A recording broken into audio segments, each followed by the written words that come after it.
Marvel 3-in-1. Hi, welcome to Garage Geek. Here's another edition of Marvel 3-in-1, or another episode. So before we begin, we have to mention Tony Bennett, who died this morning. Here are a couple that I had readily available. I love this one for the colors on the cover. Rest in peace, Tony Bennett. You gave the world a lot of music. Down to business. Marvel 3-in-1. Here we go with number 1.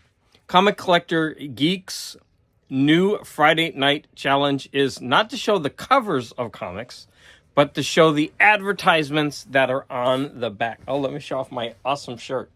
That was more Garage Geek than you needed to see. So I'm going to go ahead and do that. Now, I do have some repeaters because some of the ads are the same. So I'm going to start with the repeaters. I'm going to have bookend with repeaters and then single ones in the middle.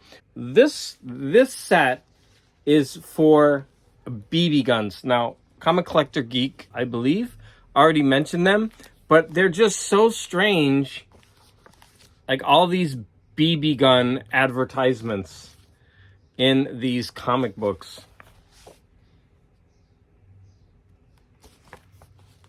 And of course, this immediately made me think of A Christmas Story. Shoot your eye out. Oh no, it was the classic mother BB gun block.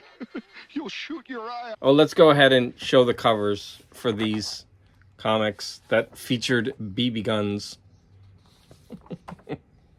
Yeah, these are from the group that I got from my niece that were all kind of beat up, but it was perfect because I haven't put them in bags and boards, so it made it easy to look at the back covers. If I had to do this by taking every comic out and looking at the back, that would have been a nightmare. So next we're gonna show some singles. So I counted all those BB guns as one. Here's number 2. Sorry, I messed those up. So here's Justice League of America, and this one is showing off the Green Machine. How cool is that thing? Next we have Walt Disney's Comics and Stories, and I've shown this before because of Annette with Puppy Love, but there's an advertisement on the back. Win a free trip to Disneyland. Maybe this is more like a contest, but it's still an advertisement. Or the New York World's Fair. All you have to do is name Annette's puppy. I wonder if she actually owned a puppy or if this was some studio gimmick. Next we have this Shazam. Now I actually found what I'm going to show you next on 2 different comics. This one was quite shocking. It says the hit that ended the game, and it shows someone holding a syringe. Score in sports. So don't score in drugs, score in sports. What a weird advertisement that is. Here we have The Shadow and advertising model kits by a company called Revell. Now, I'm going to come back to model kits at the very end, but this was from a different company. And they're showing off like King Kong or maybe, they're endangered animals. So yeah, actually that's kind of cool, right? Raise awareness through toys. Here we have this cover of Black Hawk. Someone's yelling over there. Boys, girls, men, women, if you know just 20 people, look at how much money you can make selling them Christmas cards. Here's Lois Lane getting married to Mephisto or the devil or somebody bad. Satan. Who could trick us into doing that? Could have been Satan. Shades of Satan. Now this one is an advertisement for Hot Wheels, but it's cool because you can make your own Hot Wheels based on 10 body styles. The Hot Wheels Factory. Pretty cool. I've got this weird elf comic. And on the back is a full Mario comic to advertise for, I guess, shampoo and bubble bath. Number 9 is this Brave and the Bold. And on the back, this could be your head. The shrunken, create your own shrunken head kits. So the last is like a group, but I'm going to include this as number 10.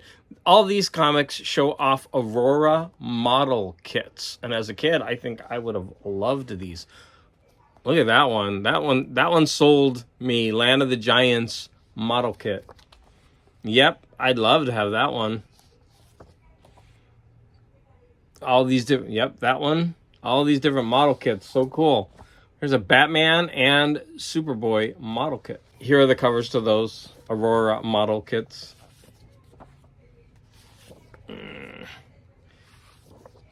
Someone's got the TV up loud or something. I don't know what's going on. Okay, I haven't put on my AC yet because I wanted it to be calm. It's already starting to get very hot though.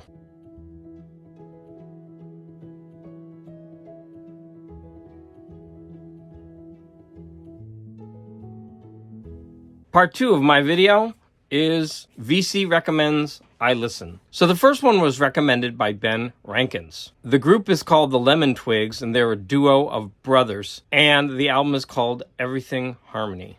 Let's listen to what Ben has to say. It's a band I've just got into called the Lemon Twigs. These are these two brothers from the States. Man, they're in love with the 70s. Like, I can hear the Beach Boys. I can hear that early 70s singer-songwriter thing with, like, cool production. But, yeah, really good stuff. But they have their own thing going on as well. I'm going to endeavour to chase up the albums I have before this because this is fantastic. This is one I have listened to. There's a leaf that returns in the fall. So Ben states that this album harkens back to the 70s, and it absolutely does in such a wonderful way. Now, I love 70s music, radio. What do you call it? Like AOR? What does that stand for? Adult Oriented Radio? You know, things like Air Supply and Toto. You're going to hear shades of so many different groups. Now, when I first put this on, I immediately heard Peter, Paul, and Mary, and that's not a bad thing. I absolutely love Peter, Paul, and Mary. Seen them in concert at least 4 times. Love the way that they harmonize. Love their songs. And so to hear that just brought back these memories for me.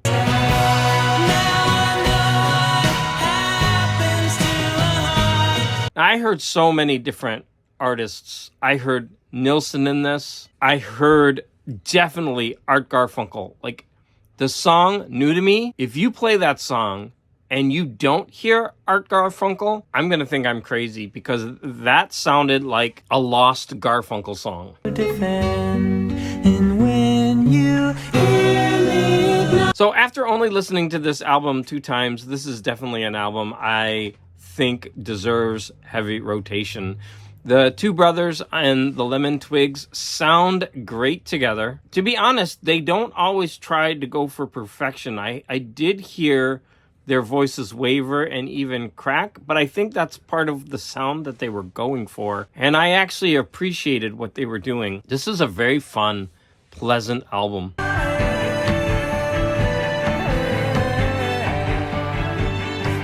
The second album we're going to examine was recommended by No Solution. And the group is called Mansion, and the album is called First Death of the Lutheran. Let's go ahead and listen to what he has to say. Next up, this was from Jason of Black Leather Eyes. He had played the second album from Mansion, and it sounded really cool, so I checked him out. That one seems to be hard to get, at least in America, and Hell's Headbangers had the first one, First Death of the Lutheran, so I bought that. This is awesome. Super creepy doom with male and female vocals, and it just kind of builds up. It's not super heavy going into it, but by the end it is. And the concept is really cool too. It's about an old Finnish religious sect in the 20s to the 40s that were very strict. The concept of the band is they're actually members of that. So, for example, the song Lutheran is about how all the Lutherans only go to church on Sunday and don't actually believe, and they're going to burn in hell, and we're all going to laugh, and it's going to be awesome when they all die. A little bit more creative than, you know, Hail Satan. Really awesome. Give them a shot.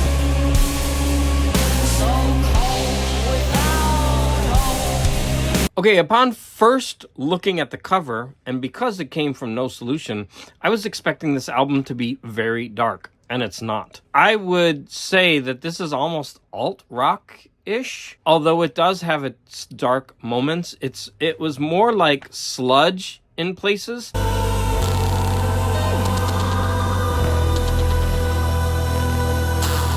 This one is hard for me to pigeonhole. I was disappointed because on Spotify, they didn't have the lyrics. And I think there's a lot of interesting things going on with the lyrics, but I didn't have time to really go through them. I think they touch a lot on religious issues, and I would love to delve more deeply into these songs. Always started,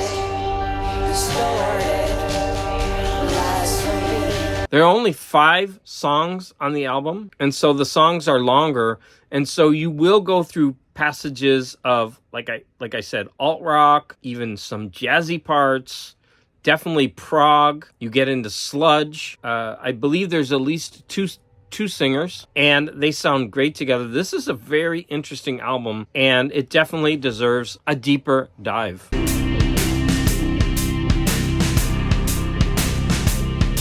My husband is blasting Belinda Carlisle in the kitchen, so I had to close the door, but it's hot, so I need to do this quickly. Okay, so now we're on to part 3, and we're going to talk a little bit about literature.